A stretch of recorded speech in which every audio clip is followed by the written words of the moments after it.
साथियों नमस्कार। पिछले वीडियो तक हमने हिंदी की ध्वनि संरचना को पढ़ लिया है और पिछले वीडियो के अंत में ही हमने आपसे कहा था कि जब दो ध्वनियां आपस में मिलती हैं तो किसी शब्द का निर्माण होता है। तो जाहिर सी बात है कि हिंदी की अध्ययन व्यवस्था में या हिंदी की व्याकरणिक व्यवस्था में हिंदी की ध्वनियों को पढ़ने के बाद हिंदी की शब्द व्यवस्था का स्थान आता है। तो हमने बोर्ड पे सिर्फ इतना लिखा है कि हिंदी की शब्द व्यवस्था के अंतर्गत हमको किन किन बिंदुओं का अध्ययन करना है और मेरी कोशिश होती है कि हर नए अध्याय की शुरुआत में नया चैप्टर शुरू करते समय उसका वह बिंदु आपसे बता दिया जाए जो आपकी परीक्षा के लिए उपयोगी हैं, जिससे आप में भटकाव कम से कम हो।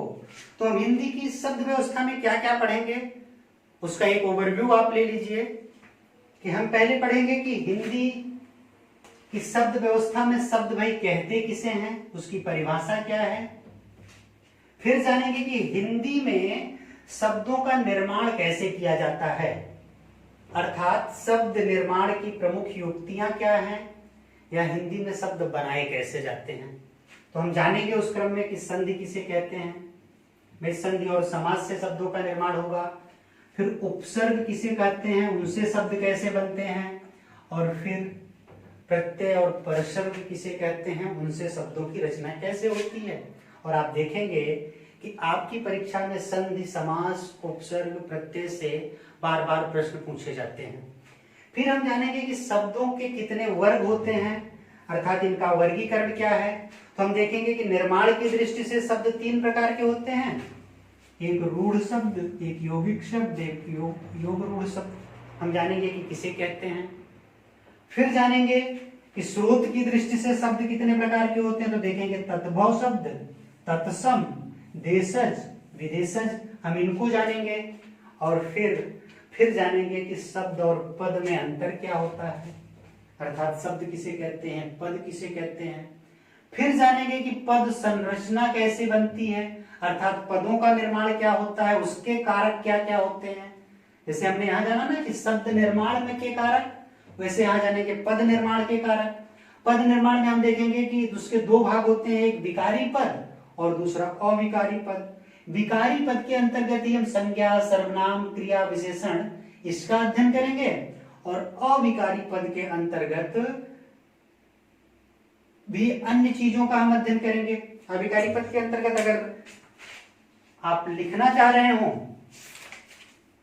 तो लिख लीजिए, विकारी पद के अंतर्गत संज्ञा, सर्वनाम, क्रिया, विशेषण चारों लिख लीजिए, बोर्ड में जगह कम थी। और उसके साथ साथ कारक व्यवस्था भी विकारी पद के अंतर्गत ही हम पढ़ेंगे। फिर लिंग और वचन भी वहीं पढ़ लेंगे। फिर अविकारी पदों के अंतर्गत हम पढ़ेंगे कि क्रिया विशेषण क्या होता है, समुच्चय बोधक या योजक पद क्या होते हैं, अर्थात जोड़ने वाले पद क्या होते हैं। फिर संबंध बोधक पद किसे कहते हैं और विस्मयादि बोधक पद किसे कहते हैं और उनका प्रयोग कहां कैसे होता है, ये हम इसमें पढ़ेंगे। अब हम क्रम से जो बिंदु आपने लिखा है एक एक का अध्ययन करना शुरू करते हैं। इसको आप लिख जरूर लीजिएगा, वीडियो रोक के लिख लीजिएगा, जिससे आपको इस बात का कंफ्यूजन ना हो कि आपको कहां पढ़ना है और कितना पढ़ना है। अब हम इसके एक एक खंड का अध्ययन करेंगे।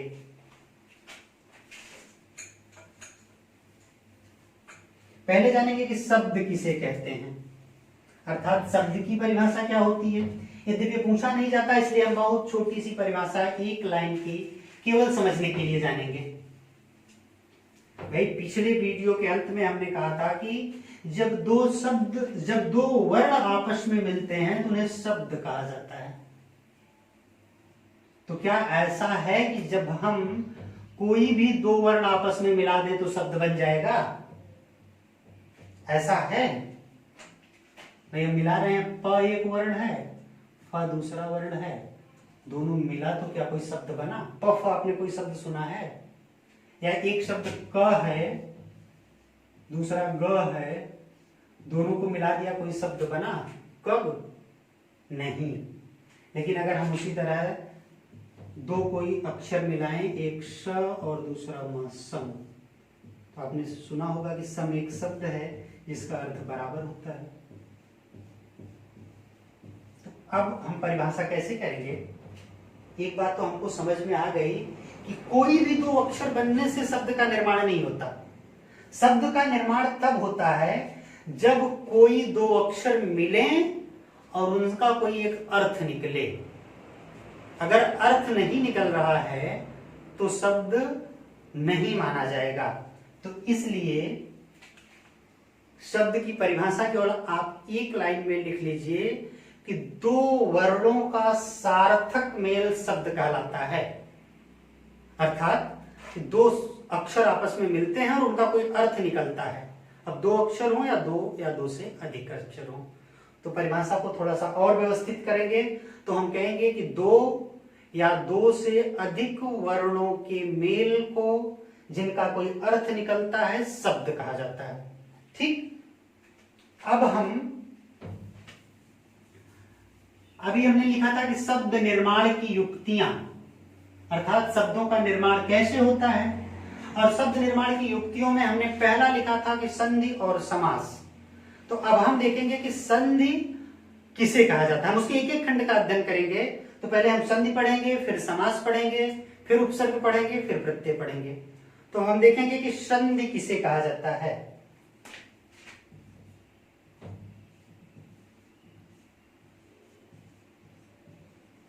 संधि, अब एक बार हम लिख लें कि संधि के अंतर्गत क्या क्या पढ़ा जाएगा। अब संधि के अंतर्गत हमको क्या क्या पढ़ना है तो हम देखेंगे कि संधि कहते किसे हैं, फिर संधि करना और संधि विच्छेद करना क्या होता है, और फिर संधि के प्रकार और उन प्रकारों की क्या क्या लक्षण होते हैं ये जानेंगे। जैसे हमने पढ़ा था ना कि हिंदी वर्णमाला पढ़ते समय हमने पढ़ा था कि उसके 3 खंड होते हैं, स्वर, व्यंजन और अयोगवाह ध्वनियां। तो भाई जब 3 प्रकार के वर्ण होते हैं तो 3 प्रकार से मिलेंगे भी तो। अब अगर वर्णों का मेल संधि है तो जितनी प्रकार की वर्ण है उतनी प्रकार की संधियां होंगी। तो संधियों के भी 3 प्रकार हो जाएंगे, स्वर संधि, व्यंजन संधि, विसर्ग संधि। स्वर, व्यंजन और विसर्ग के लक्षण क्या क्या होते हैं ये आपको समझाया जाएगा। और एग्जाम में आपसे पूछा जाता है कि एक शब्द दिया जाएगा, कहा जाएगा या तो उसका संधि विच्छेद कीजिए, या फिर कोई शब्द दे के पूछ लिया जाएगा कि कौन सी संधि है। तो अगर आपने संधि के प्रकारों के साथ उनके लक्षणों का अध्ययन ठीक से कर लिया है तो आपके प्रश्न गलत होने की संभावना नगण्य होगी। और मैं कहूं तो अगर आपने मेहनत कर दी, बार बार अभ्यास कर लिया तो 100% सही होगा। इसलिए हम इसके एक एक खंड का अध्ययन करते हैं। तो पहला खंड हमने कहा कि परिभाषा, संधि कहते किसे हैं। अब जब आप किताबें पढ़ते हैं ना तो किताबों में लिखा जाता है कि दो वर्णों के मेल से जो विकार उत्पन्न होता है उसको संधि कहा जाता है। तो विकार उकार आप ठीक है, किताबें अच्छा लगती हैं, लेकिन आप समझने के लिए साधारण शब्दों में समझिए कि जब दो वर्ण मिलते हैं, अभी आपने शब्द की परिभाषा में देखा था, दो वर्ण मिलते हैं अर्थात दो वर्णों का मेल होता है। और वो मेल कैसा होगा, सार्थक होगा, उसका कोई अर्थ निकलेगा, तो वही संधि कहलाएगा। तो सिर्फ आप इतना जानिए कि दो वर्णों का सार्थक मेल संधि कहलाता है। इसके अतिरिक्त जो किताबें लिखती हैं अच्छा लिखती हैं, लेकिन आपको कहीं परिभाषा लिखने की जरूरत नहीं है। परिभाषा से ज्यादा उदाहरण और संधियों के प्रकार समझने की आवश्यकता है, जो आपके परीक्षा के लिए बहुत आवश्यक है। तो आप देखें अगले खंड की तरफ हम बढ़ेंगे और अगला बिंदु हमने बताया था कि संधि करना और संधि विच्छेद करना किसे कहा जाता है। तो भाई जाहिर सी बात है कि दो वर्ण आपस में मिले तो संधि करना हुआ, और उन्हीं को फिर से अलग कर दिया गया तो संधि विच्छेद करना हुआ। जब हम संधियों का प्रकार पढ़ेंगे ना तो उसमें संधि करना और संधि विच्छेद करना अपने आप देख लेंगे उदाहरण समझते समय, तो आसानी से समझ में आ जाएगा। अब हम इसीलिए सीधे आपको प्रकार की तरफ आते हैं, और प्रकार हमने आपको 3 बताया था कि स्वर संधि, व्यंजन संधि और विसर्ग संधि। इसलिए हम सीधे स्वर संधि की तरफ आते हैं, पहले प्रकार की तरफ, स्वर संधि।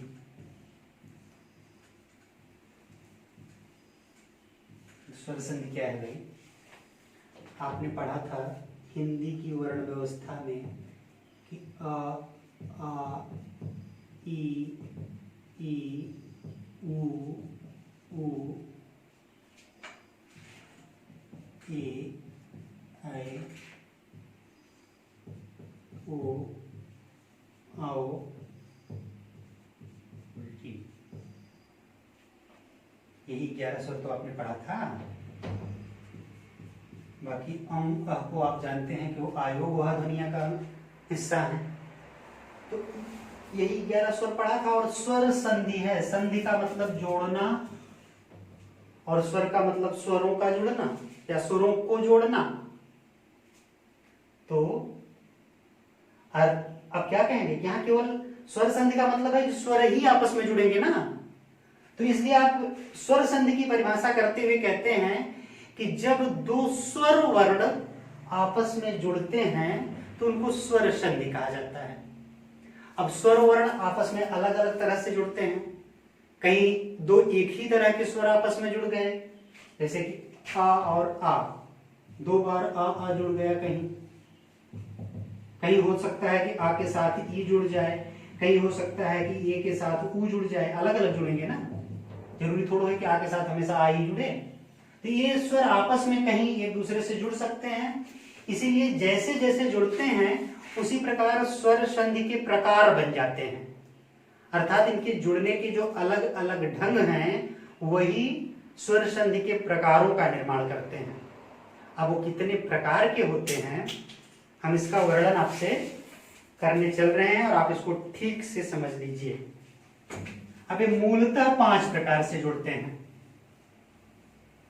इसीलिए हम स्वर संधि के मूल प्रकार 5 मानते हैं। लेकिन कभी कभार होता क्या है कि 2-3 तरीके और होते हैं, तो उस लिहाज से हम 2-3 तरीके और मान लेते हैं। तो इसलिए हम कहते हैं कि स्वर संधि के जब प्रकार का वर्णन करते हैं ना, हम इसको 2 वर्गों में विभाजित कर देते हैं। इसको एक तरफ हम कहते हैं कि मुख्य प्रकार,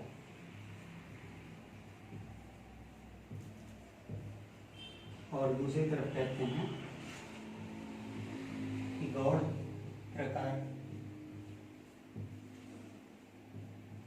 ठीक। अब मुख्य प्रकार के अंतर्गत हम देखेंगे 5 प्रकार होते हैं। इसको आप लिख लेंगे, फिर हम एक एक प्रकार का अध्ययन करेंगे। दीर्घ संधि,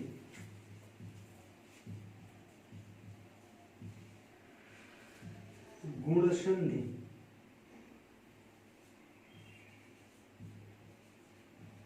वृद्धि संधि, यण संधि, और 5वां है अयाद संधि, अयादी। ठीक। और प्रकारों में आप देखेंगे जो गौड़ प्रकार आप कहते हैं, तो इसमें एक जो आपके एग्जाम में पूछा जाता है कभी कभी, प्राय नहीं कभी कभी, होता है पूर्व रूप संधि। एक होगा पर रूप संधि,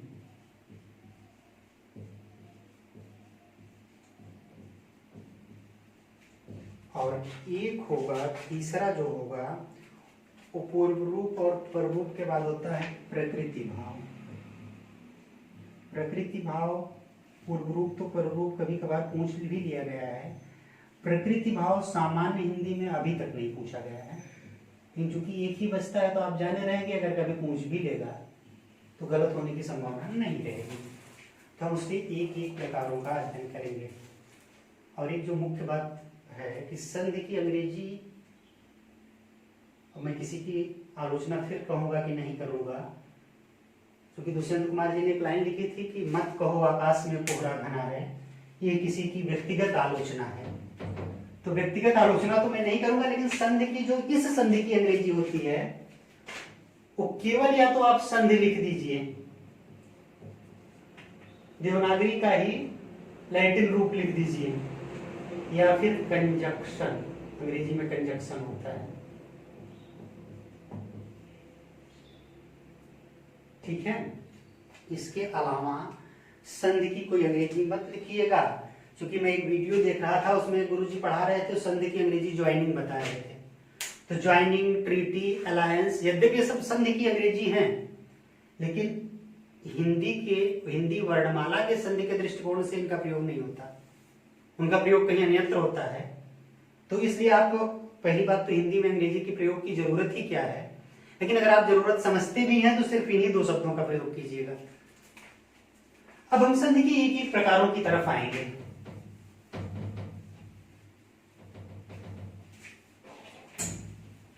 पहला प्रकार दीर्घ संधि। दीर्घ का मतलब क्या होता है? दीर्घ का मतलब होता है बड़ा। अच्छा, हमने जब भाषा का विकास पढ़ाया था तो आपको पहले ही बताया था कि संपूर्ण हिंदी, या यूं कहिए कि संपूर्ण भारतीय भाषाओं की जननी संस्कृत है, तो जाहिर सी बात है कि संधियां भी वहीं से निकली होंगी। और जब संधियों की उत्पत्ति हम पढ़ते हैं तो हम देखते हैं कि वो संस्कृत से ही उत्पन्न हुई है। इसलिए संस्कृत में इन संधियों के लिए सूत्र निर्धारित हैं। और सूत्र कैसे बने? एक थे महर्षि पाणिनि। महर्षि पाणिनि ने एक ग्रंथ लिखा अष्टाध्यायी, और उस अष्टाध्यायी में उन्होंने माहेश्वर सूत्रों की रचना की, 14 माहेश्वर सूत्र। आप इसको जाने रहिए, माहेश्वर सूत्रों की रचना किसने की? अष्टाध्यायी में हुई।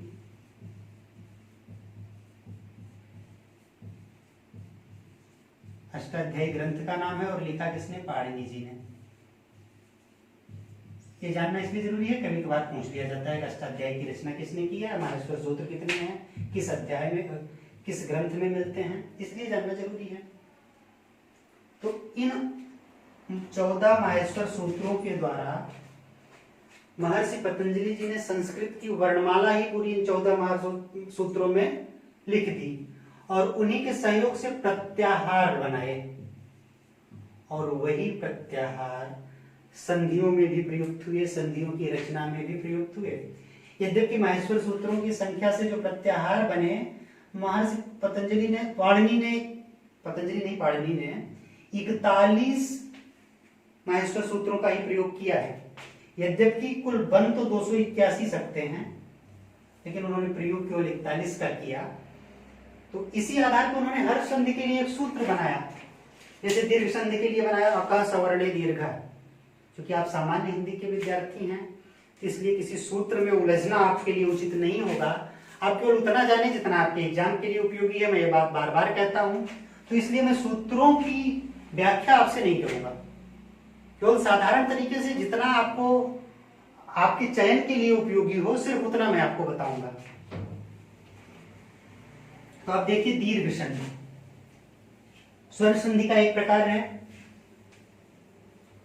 और स्वर संधि में हम, दीर्घ संधि में होता क्या है? दीर्घ संधि में हम होते हैं कि यदि अ या आ,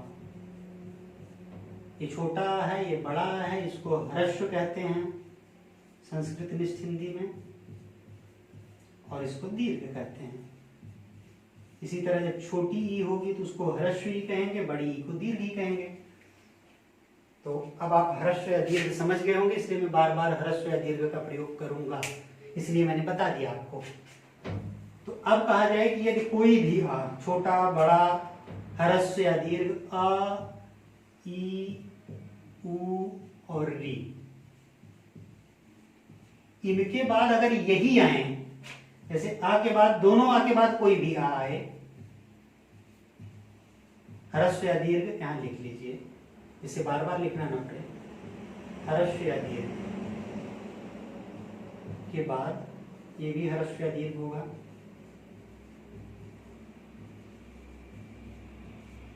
कोई भी है, ह्रस्व या दीर्घ के बाद आ आए, या छोटी या बड़ी ई आए या री आए, अगर ये आपस में मिलते हैं ऐसे, ठीक है, अगर इनका आपस में मेल मिलाप होता है तो हमेशा उसका दीर्घ रूप हो जाता है। बात समझ में आई? ये मिलेंगे तो दीर्घ रूप हो जाएगा।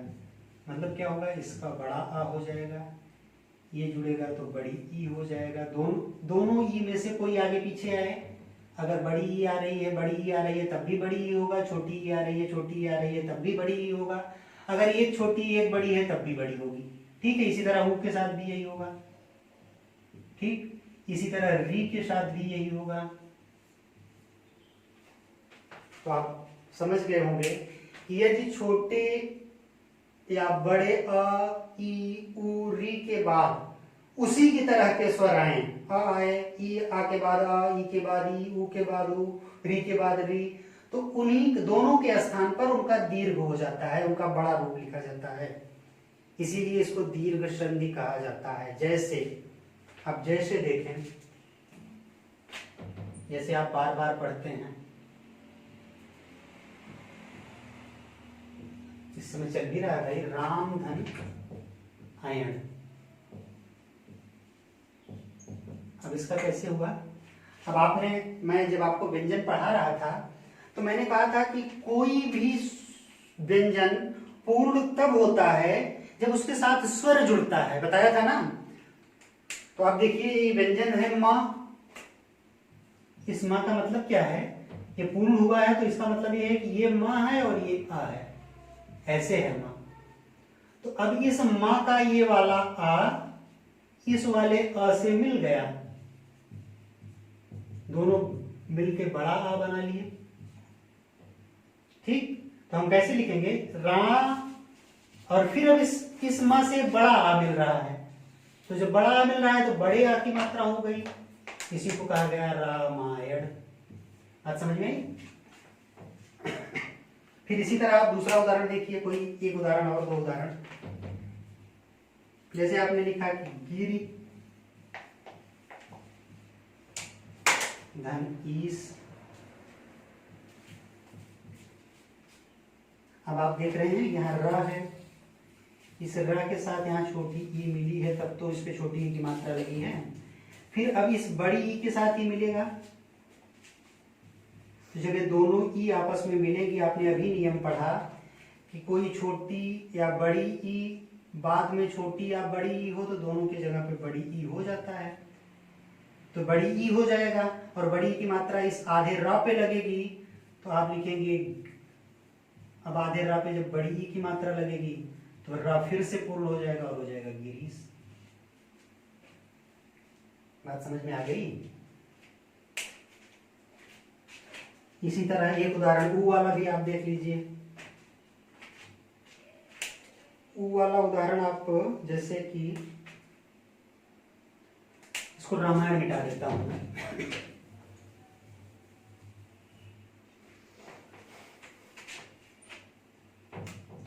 आप ऊ वाला उदाहरण देखिए, इसे लिखते हैं कि आप वधु, वधु मतलब बहू, प्लस उत्सव। अब इसमें क्या हुआ भाई? इसमें आप देख रहे हैं इस धा में बड़ा ऊ मिला है और फिर इधर छोटा ऊ है, दोनों ऊ मिलके बड़ा ऊ बन जाएंगे और फिर इस धा के साथ जुड़ेंगे तो कैसा होगा इसका रूप? व और धा के साथ बड़ा ऊ मिला तो ये, और इसका जो अंत का है वैसे का वैसे लिखा जाएगा, तो वधूत्सव। एक री वाला भी हम देख लेते हैं, जैसे आपने लिखा पितृ और फिर उसके साथ ऋण,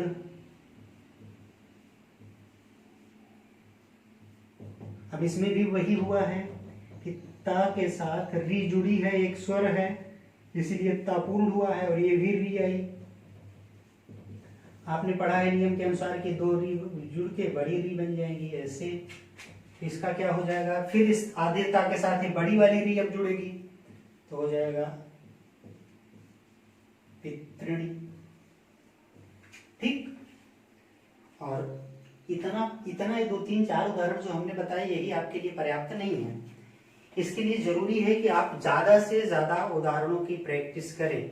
जितना ज्यादा अभ्यास करेंगे उतनी ज्यादा पूर्णता आएगी।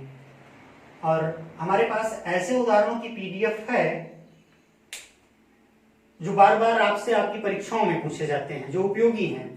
तो उनको प्राप्त करने के लिए मैं रोज एक बार एक नंबर बताता हूं, इसी नंबर पे आप व्हाट्सएप करेंगे तो उपलब्ध करा दी जाएगी।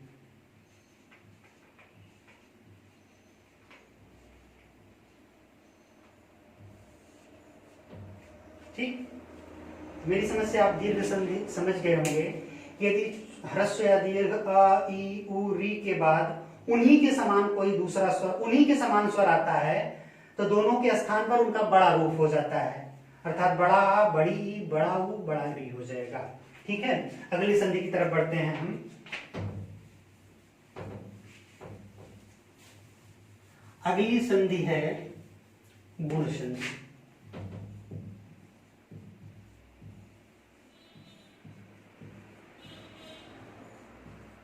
और आज क्योंकि मेरे लिए कुछ जरूरी काम है, मुझे कहीं जाना है, तो गुण संधि के विषय में हम अगली वीडियो में अध्ययन करेंगे। गुण संधि नहीं, स्वर संधि के जो और वेद हैं, 4 प्रमुख वेद, 3 गौड़ वेद, और फिर उसके बाद व्यंजन और विसर्ग संधियों का क्रमशः अध्ययन करेंगे। तो आज के लिए इतना ही। धन्यवाद।